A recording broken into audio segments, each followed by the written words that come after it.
If I had to lean towards someone, again, I think I want Paddy Pimblett to win. Just again, I think it's good for the sport. Build that hype even more. So, you know, again, he's young and that, like, build him up and each challenge at a time. Ilia is one of the best in the world. I mean, he is one of the most dangerous fighters that there is, and he's a lot more dangerous than Paddy Pimblett. I think it's one of the easiest fights that I could have in the lightweight division. I don't know. I can do with him whatever I want to do in reality. Ilia no mas Topuria. He doesn't want no more. I think Paddy and Ilia is one of the biggest fights you can make in all of the sport. Why not? Why aren't we doing this fight right now? I want to see Ilia versus Paddy no matter what. Ladies and gentlemen, Paddy Pimblett's impressive victory at UFC 329 has given his career a major boost and added fresh excitement to the lightweight division. With his momentum growing and his rivalry with Ilia Topuria becoming even more intense, attention is once again turning toward a potential showdown between the two. I don't mind seeing guys like, you know, Paddy do well, you know, especially when there's so much hype and, you know, you bring in a lot of eyes to the sport and got a lot of respect for that. So he's still young too, right? He's still young. I respect him in the fact that, you know, he doesn't want to rush into the biggest challenges straight away. He's still young, he's still learning, earning his way, earning his money. Max Holloway believes Paddy Pimblett has earned his place among the lightweight elite and could give Ilia Topuria a serious challenge. However, he says the winner will ultimately be the fighter who executes his strategy better on fight night. I think Paddy and their team will prepare right for that fight. I think so. They'll have a game plan, and he's no slouch. You know, a lot of people thought Paddy was like this guy who just talks and runs his mouth, and then he got to prove himself against a guy like Chandler. And he's not a wrestler, but he out-wrestled a wrestler, which is pretty crazy to see. So he's super.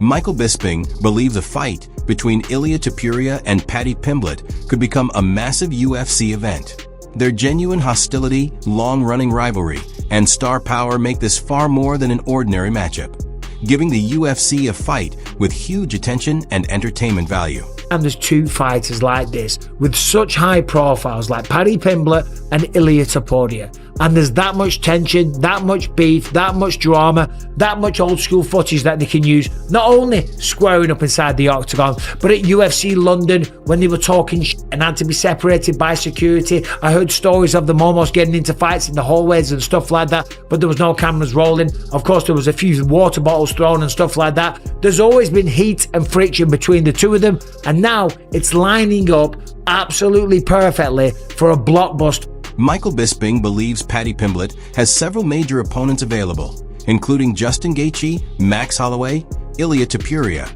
and Charles Oliveira.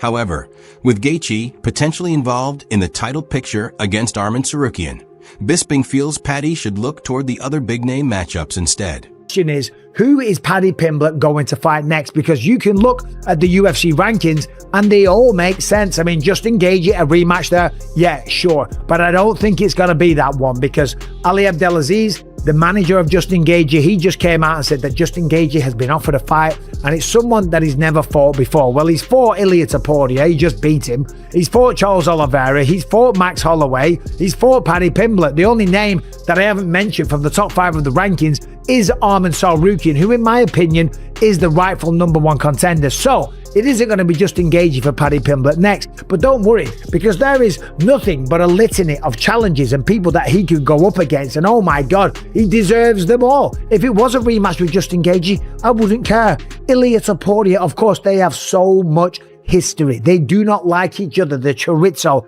the hand sanitizer. Bisping sees Charles Oliveira and Max Holloway as especially interesting options for Paddy Pimblett. A fight with Oliveira would seriously test Paddy's grappling, while a matchup with Holloway would carry even more attention following Max's major victory over Conor McGregor. We know the name. The man is blessed. He is called Max Holloway. Okay, Max Holloway versus Paddy Pimblett. Tell me you wouldn't want to see that fight. That fight makes all the sense in the world. The former BMF, the former 145-pound champion, one of the greatest to ever do it, and a massive star in his own right as well. By the way, a man that handled himself with absolute class on Saturday night. He could have talked a lot of shit to Conor McGregor, but he didn't. And you can see that when McGregor went down, he didn't even really want to punch him in the face too much because he's like, hold on, he's hurt, he's injured. Ref, there's something wrong with his leg, right? That is a great guy right there in front of you. That would be an awesome fight. And then, of course, there's one person out there that is the baddest motherfucker in all of the sport. He is called Charles Oliveira. Charles Oliveira is the BMF champion. Paddy the Baddy versus Charles Du Bronx Oliveira for the BMF belt next. Does that make sense? Of course it does. Paddy Pimblett remains confident about a potential matchup with Charles Oliveira. He believes Oliveira is past his best and feels his own grappling could eventually create an opportunity for a submission win. I was talking about it about 10 minutes ago. I'd submit Charles. And have you heard anything back from him or? No, like I've got nothing but respect for Charles. You know what I mean? He's an absolute legend in the sport, but he's on his way out. And I think if he tried to grapple with me, I'd submit him. But we'd probably end up having a war for 5 rounds on the feet if I ended up fighting Charles Oliveira. Jorge Masvidal believes Paddy Pimblett's latest performance has made a potential fight with Ilia Topuria too big to ignore. The rivalry already has genuine bad blood, major championship implications, and huge fan interest. In Masvidal's view, the UFC should strike while the momentum is at its peak and make the matchup before the excitement fades. I say wow to the Paddy fight. I was not expecting that at all whatsoever. Holy smokes. Newsflash, if you don't know, Paddy choked a man dead in 30 seconds. And that man was BSD, which is no slouch. Paddy, wow, my hat's off to you, brother. That was impressive. I didn't think you were gonna do that, man. That was impressive.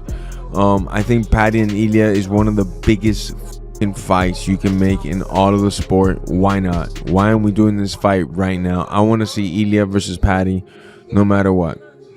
Ladies and gentlemen, make it happen. Let's go. Chael Sonnen believes Paddy Pimblett has opened the door to several career-defining fights after UFC 329.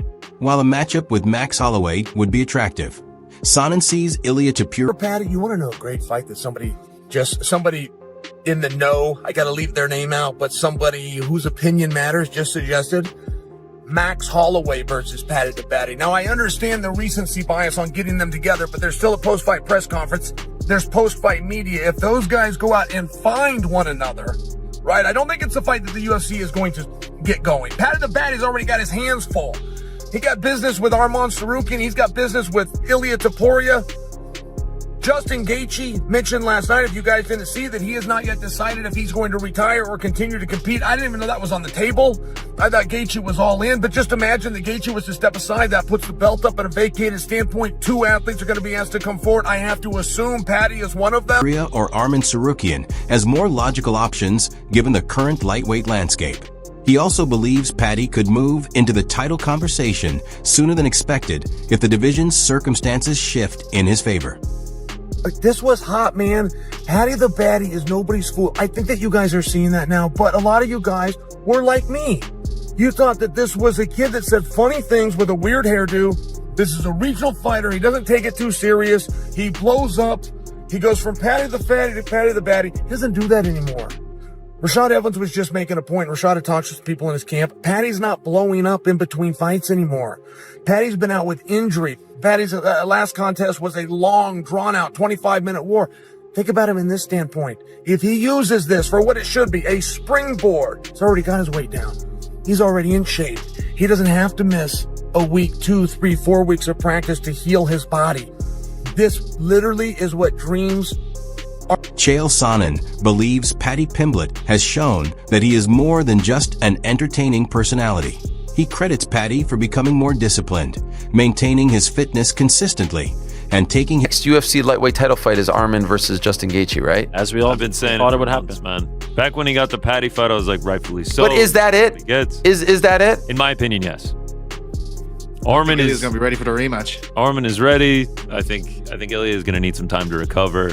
I'm not sure just winning the title and not defending warrants the immediate rematch. Yeah. I think it should be his career more seriously outside the octagon. After such a dominant performance with limited damage, Sonnen feels Paddy is in an ideal position to immediately pursue another major matchup. Is off for this. Now he can He doesn't have to press. He doesn't have to be the guy. He chased the knockout against Justin Gaethje to a degree that I think was to his detriment. He was entering a war with Justin Gaethje in a way that he hadn't in the past, and I don't think he needed to, because he wanted to knock him out, because he had built the expectations to this level. He now has the opportunity to not have to worry about that. He now has the opportunity to say, I've suffered defeat. I've made it out of the other side. I'm all good. I'm still a gangster, and he's going to rebuild himself. If anybody's selling Ilia Topuria stock, I'm buying all of it. I will buy every single shred of it. I agree 100. While Paddy Pimblett's future remains a major topic, the lightweight championship picture is also becoming clearer. Many analysts expect newly crowned champion Justin Gaethje to face Arman Tsarukyan next. With Arman's consistent performances and position near the top of the rankings, the matchup is widely viewed as one of the most logical title fights available.